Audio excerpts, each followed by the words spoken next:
આજે આપણે વાત હોલિકા દહન અને ભક્ત પ્રહલાદની સંપૂર્ણ સત્યકથા સાંભળશું। પ્રાચીન કાળની આ વાત છે જ્યારે પૃથ્વી પર દૈત્યરાજ હિરણ્યકશ્યપનું શાસન હતું। હિરણ્યકશ્યપ ખૂબ જ શક્તિશાળી અને ક્રૂર રાજા હતો। તેના ભાઈ હિરણ્યાક્ષનો વધ ભગવાન વિષ્ણુએ કર્યો હોવાથી તે વિષ્ણુનો કટ્ટર દુશ્મન બની ગયો હતો। તેણે બ્રહ્માજીની કઠોર તપસ્યા કરીને એક અદ્ભુત વરદાન મેળવ્યું હતું। આ વરદાન મુજબ તેને કોઈ માણસ કે પશુ મારી શકે નહીં। તે ન દિવસે મરે ન રાત્રે, ન ઘરની અંદર મરે ન બહાર, ન જમીન પર મરે ન આકાશમાં, અને કોઈ પણ શસ્ત્ર કે અસ્ત્ર તેનો જીવ લઈ શકે નહીં। આ વરદાનના અહંકારમાં આવીને તેણે પોતાને જ ભગવાન જાહેર કરી દીધો અને આખા રાજ્યમાં ભગવાનની પૂજા પર પ્રતિબંધ મૂકી દીધો। પરંતુ કુદરતની લીલા અપરંપાર છે।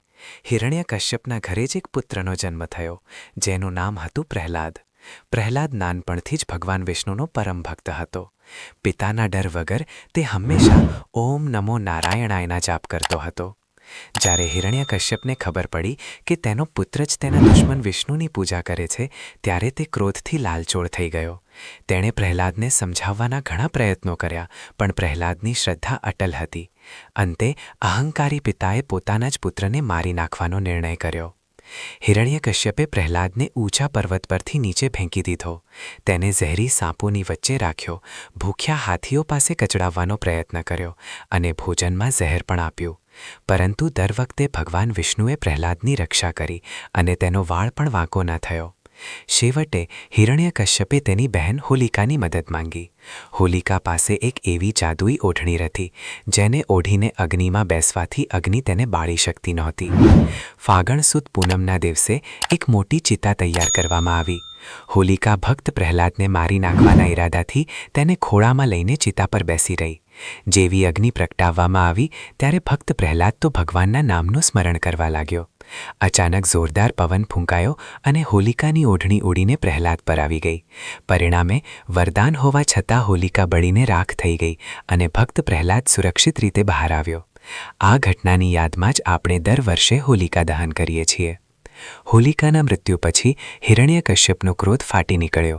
તેણે પ્રહલાદને એક લોખંડના ગરમ સ્તંભ પાસે લઈ જઈને પૂછ્યું, ક્યાં છે તારો ભગવાન? શું તે આ સ્તંભમાં છે?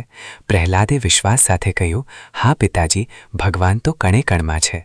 ગુસ્સામાં આવીને હિરણ્યકશ્યપે જેવો સ્તંભ પર પ્રહાર કર્યો કે તરત જ ભયાનક ગર્જના સાથે સ્તંભ ફાટ્યો અને તેમાંથી ભગવાન નૃસિંહ પ્રગટ થયા। તેમનું શરીર અડધું માણસનું અને અડધું સિંહનું હતું।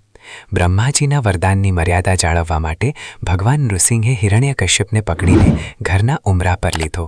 ન અંદર ન બહાર, સમય સંધ્યાકાળનો હતો, ન દિવસ ન રાત। ભગવાને તેને પોતાના ખોળામાં રાખ્યો, ન જમીન પર ન આકાશમાં, અને કોઈ શસ્ત્ર વગર પોતાના તીક્ષ્ણ નખથી તેનો પેટ ચીરીને તેનો વધ કર્યો।